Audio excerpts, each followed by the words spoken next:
Okay, so let's get into the Tesla Model 3 configurator. Not many people have access to this, but I'm really excited that I've finally gotten access to this, so let's jump right in. Now, the Model 3, they only allow you to buy it with the long-range battery and the premium upgrades package, which adds another $14,000 to the price. That's because Tesla wants to keep their assembly line very streamlined right now. They don't want to have different models being built right now because that's going to slow down production and they need to get these cars out fast.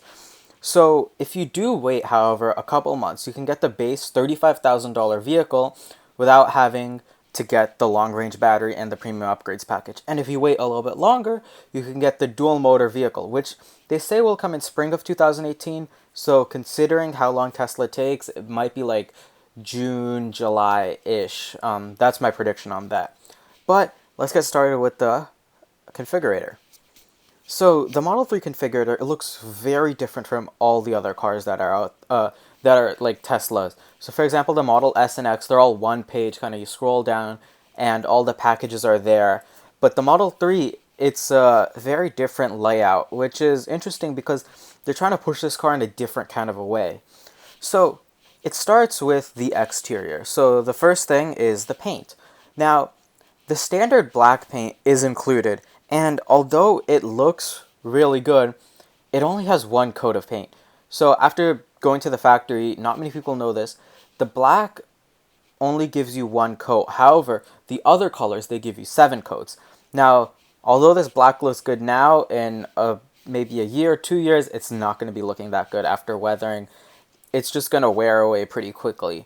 So I strongly suggest that even if you're only going with one option, go with the paint, because if you want to keep this car for a few years, you don't want it to start wearing away like only one coat of paint. So go with one of the other options. Now I'll just go through these options to show what the different colors look like. This is the red. This is more like a candy red. I think it's a bit lighter than the Model S and X. That feels a bit darker to me. I'm not completely sure on that, however. And then they have this midnight silver metallic.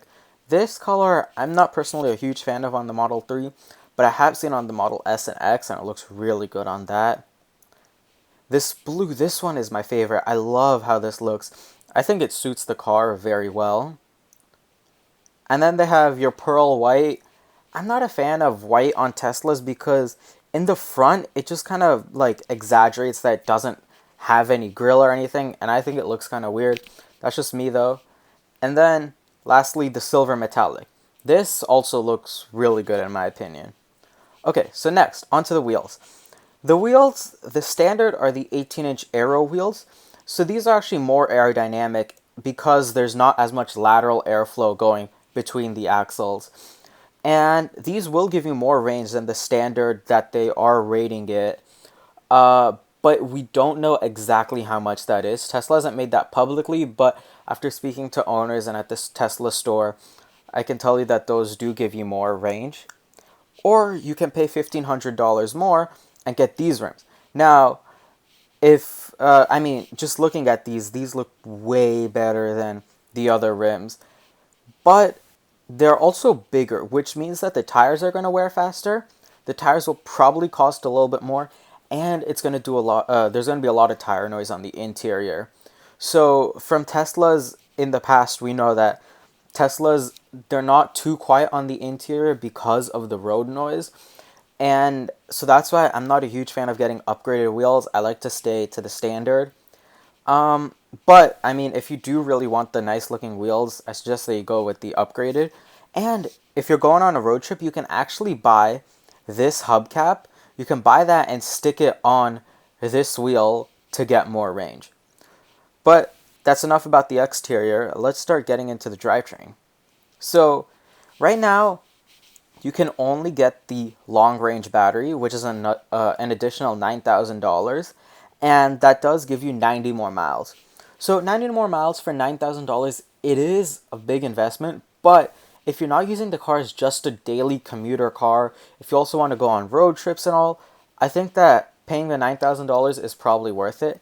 And you also get a faster 0 to 60 and a faster top speed. Top speed doesn't really matter for a car like this. It's not going to go to the track. 0 to 60 though is nice because, you know, if you're trying to merge, or also for safety, having a faster 0 to 60 is good because you can get out of the way quicker. But 5.1 seconds, that's nothing to joke about. That's pretty fast. Or if you don't want to pay the extra $9,000, you can wait until a few months and then you can get the $35,000 car without adding any money, and you'll get the 220 miles. Now also, we can only get the car in a rear-wheel drive. Now, the rear motor is generally a more powerful motor, and then in Model S's and X's, they have a lesser powerful motor in the front, which does give you the all-wheel drive, and it does give you a faster 0 to 60 and more power. And you can get that in probably another 5 to 6 months, as I talked about earlier. So, there's not much to talk about there. Let's get into the interior. Now, the interior, you can only get the black interior. Now, Tesla hasn't said whether there'll be more colors coming, but I personally think that in a gray or white, this car would look really nice. I really hope that Tesla does do that, hopefully in the future. But we also have to get the premium upgrades package with this car, which includes your premium heated seats and cabin materials, which are like the open porous wood that you can feel the grain, which is also a very luxurious kind of feeling. It's nice to have in a car that's not super cheap. And you get rear USBs because, well, now everything is charged via USB. It's good to have that in the back. You also get adjustable front seats through power. I think that if you don't have the premium upgrades package, it's going to be manual. It's kind of cheap in a $35,000 vehicle. So I strongly suggest that you should get this premium upgrades package. And you can store custom driver profiles. So say you're sharing it with you and someone else, you can just go into the touchscreen and type in a new driver name. You also get a better sound system, which is always good to have. You also get the tinted glass roof. So over here, you'll get the glass roof back here as well. And I believe you do get a sunroof with that. And you get auto dimming side mirrors, so that's really good actually. On the Model X, we have those auto dimming side mirrors.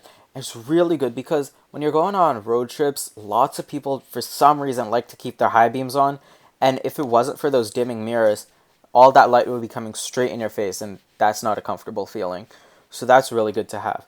And you get folding mirrors because you don't want anyone to hit your mirror if you're in a tight parking spot. And you get LED fog lamps because it's good to have for longer trips. And a center console where you can have any extra storage. And over here, they give you a docking space for 2 smartphones. So there's one Lightning port, and I believe there's one micro USB port for, well, an iPhone and basically every other phone, except for like the newer ones that are USB-C. But that might be coming in the future. So actually, I just saw this compared to standard interior. Okay, so basically, all the standard, it doesn't give you the premium. So let's get on to Autopilot. Now, Autopilot also alongside the paint, I think this is a big necessity. Enhanced Autopilot, it's really, really good when you're just on the freeway. It's a lot safer than you driving, and it ensures a safe distance, and it's a lot more relaxing because you know that the car is going to be safe, and you just kind of need to rest your hands near the steering wheel or on the steering wheel. You get auto lane changing. You also get auto steer for on the highway turns, automatic parking. So that's like a parallel parking spot or even perpendicular parking spot. It'll park in reverse. Parallel parking, it'll parallel park when you pull up next to the spot. It works really good on the Model X. And summon, so basically if it's inside of a tight parking spot and you don't want to like go in and kind of bang your door, you can summon the car out of the spot and then get into the car. And I suggest you get it now because it's going to cost $6,000 afterwards. Now, full self-driving, it's very exciting for when it's going to come out, but it's probably not going to come out for another 2 years or so.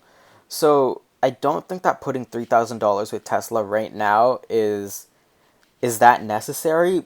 For $4,000, if it really is that good, it's not that big of a investment to get that later.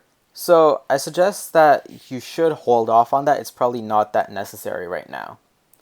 And then Based on how we spec'd it, the car will cost $56,500, which is expensive for a car that was supposed to be $35,000. But I mean, it's a really good car, and I strongly suggest that you purchase this car. I also have a review coming up about the whole car. We saw the car at the Stanford factory, or at the Stanford dealership, so check that out when it comes out. But thanks for watching, and I'll see you guys in the next one.